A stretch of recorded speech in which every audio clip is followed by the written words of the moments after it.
नमस्कार, माझं नाव मंदार श्रीकांत अभ्यंकर. व्यावसायिक गटातून या स्पर्धेमध्ये मी सहभागी होत आहे आणि माझ्या संवादाचा विषय आहे होय मी पण सावरकर.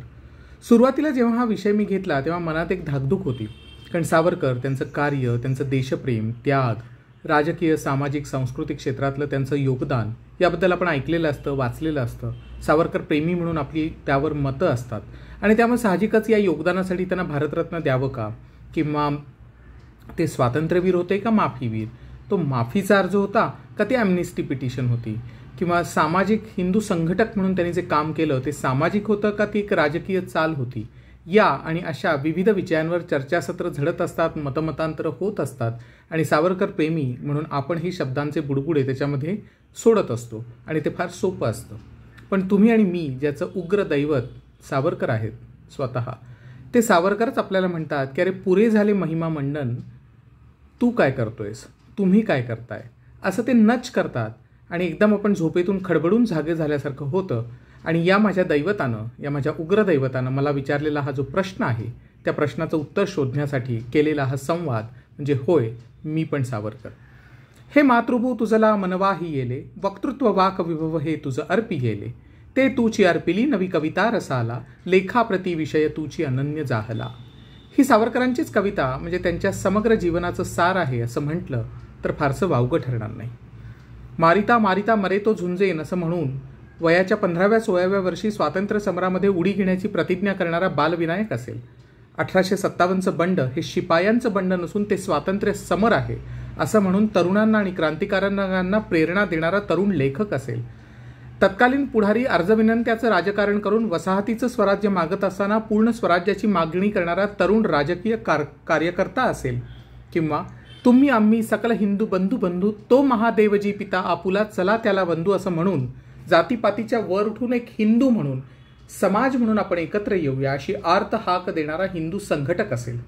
राजकारणाचं हिंदूकरण करा आणि हिंदूंचं सैनिकीकरण करा म्हणणारा चाणाक्ष राजनेता असेल. किंवा श्रुती, स्मृती, पुराणोक्त यातून बाहेर पडा आणि अद्ययावत व्हा असं सांगणारा पुरोगामी द्रष्टा, विचारवंत असेल. सावरकरांच्या आयुष्याचे हे बहुआयामी व्यक्तित्वाचे हे सर्व पैलू जेव्हा आपण तपासतो, त्याचा अभ्यास करतो, तेव्हा एक आणि एकच गोष्ट तुमच्या माझ्यासमोर येते. स्वातंत्र्यवीर सावरकर म्हणजे स्वभान, स्वतःची ओळख. मला जे हे आयुष्य मिळालेलं आहे त्यात मला काय करायचंय याची पुरेपूर जाणीव, आणि एकदा का त्या आयुष्याची ध्येय निश्चिती झाली की त्या ध्येयाकडं माझ्या अंगामध्ये जी काही कुवत आहे, जी काही कलाकौशल्य आहेत त्याचा पुरेपूर वापर करून त्याग, निष्ठा, समर्पित वृत्तीनं केलेली मार्गक्रमणा म्हणजे सावरकर. आता जेव्हा मी म्हणतो होय मी पण सावरकर, तेव्हा तुम्ही आणि मी भारतीय सनातन परंपरेप्रमाणे आपल्याला माणसाचा जन्म मिळालेला आहे, हा भाग्याचा क्षण आहे. हा मनुष्य देह म्हणजे एक इन्स्ट्रुमेंट आहे, त्याचा वापर करून आपल्याला मिळालेलं आयुष्य अर्थपूर्ण पद्धतीनं जर जगायचं असेल तर सगळ्यात महत्त्वाची गोष्ट म्हणजे स्वभान, स्वतःची ओळख. मला काय आवडतंय, कुठलं क्षेत्र मी निवडणार आहे ते निवडून त्या क्षेत्रात जे उत्तमोत्तम आहे ते मिळवण्याचा प्रयत्न करायचा. त्यासाठी निष्ठापूर्वक समर्पित वृत्तीनं प्रयत्न करत ती मार्गक्रमणा करत राहायची म्हणजे सावरकर. मी जर शिक्षक असेन तर इतिहासाचं वस्तुनिष्ठ मूल्यमापन करणारा, विचार करणारा, प्रश्न विचारणारा, अद्ययावत तंत्रज्ञान अवगत असणारा विद्यार्थी घडवण्याचा मी प्रयत्न करीन. मी जर तरुण असेन, विद्यार्थी असेन, माझं काम मी व्यवस्थित करीन, मी उत्तम पद्धतीनं शिकीन. परदेशी युनिव्हर्सिटीमध्ये मला जर संधी मिळाली शिकण्याची ती मी जरूर घेईन. तिथून मग नोकरी मिळवेन किंवा उद्योग करीन, पैसा मिळवेन. पण हे सर्व करत असताना माझी भारत माता, माझे भारतीय बांधव, त्यांच्या समस्या सोडवण्यासाठी कुठंतरी खारीचं योगदान मला दिलं पाहिजे ही भावना सतत मनात मी ठेवत ठेवीन. मी जर नोकरदार असेन तर माझ्या नोकरीच्या ठिकाणी माझं काम सचोटीनं आणि कष्टानं पूर्ण करण्याचा मी प्रयत्न करीन. त्या योगदानाद्वारे माझ्या कंपनीचा आणि पर्यायानं देशाचा फायदा होईल. मी जर महिला असेन तर माय चॉईस नॉट युअर प्रिव्हिलेज या तत्वाप्रमाणे मी माझे डिसिजन स्वतः घेईन. मला माझ्या आयुष्यात काय करायचे ते ध्येय निश्चित करून मार्गक्रमणा करून सबलीकरणाचा रस्ता मी मोकळा करून देईन. मी जर उद्योजक असेन तर अर्थातच स्वदेशी, रोजगार निर्मिती, मेक इन इंडिया यासारख्या गोष्टींवर लक्ष देईन. निर्यात क्षेत्रात असेल तर वस्तू आणि सेवांचं जास्तीत जास्त निर्यात करून त्यातून मिळणारी जी परकीय चलन आहे ते माझ्या कंपनीसाठी फायदेशीर ठरेलच, पण देशासाठीही उपयोगी ठरून ते जे रिसोर्सेस आणि संसाधनं असतील त्यातून देशाच्या समस्या सोडवण्यासाठी फायदा होईल. हे सर्व जर मी बघितलं आणि आजची जी जनरेशन झेड आहे ना, ती काय म्हणते, YOLO, you only live once.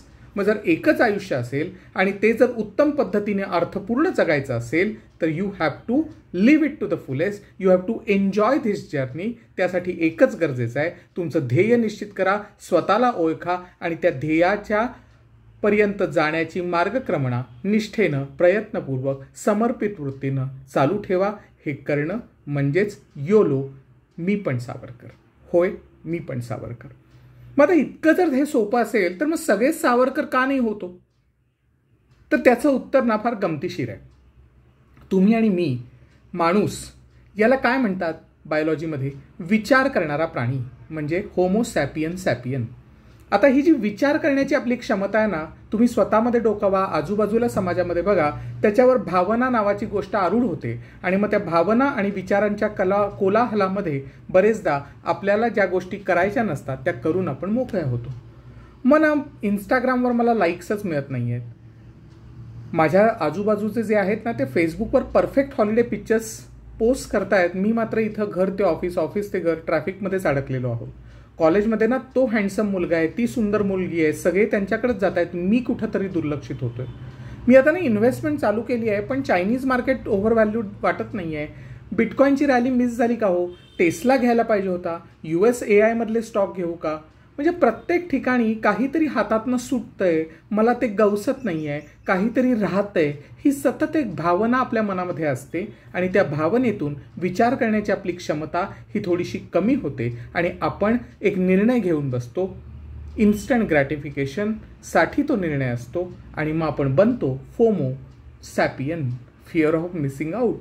आता यातून बाहेर पडून YOLO तत्वानुसार जर मला लाईफ खऱ्या अर्थानं अर्थपूर्ण जगायचं असेल, माझं ध्येय निश्चित करून ध्येयाप्रती ही जी जर्नी आहे ती एन्जॉय करायची असेल, तर परत सावरकर मदतीला येतात.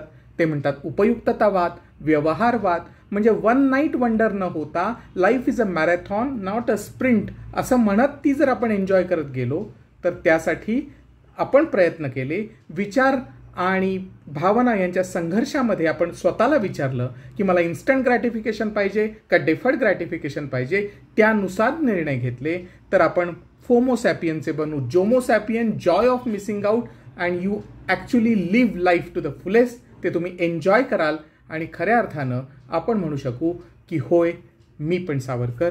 धन्यवाद.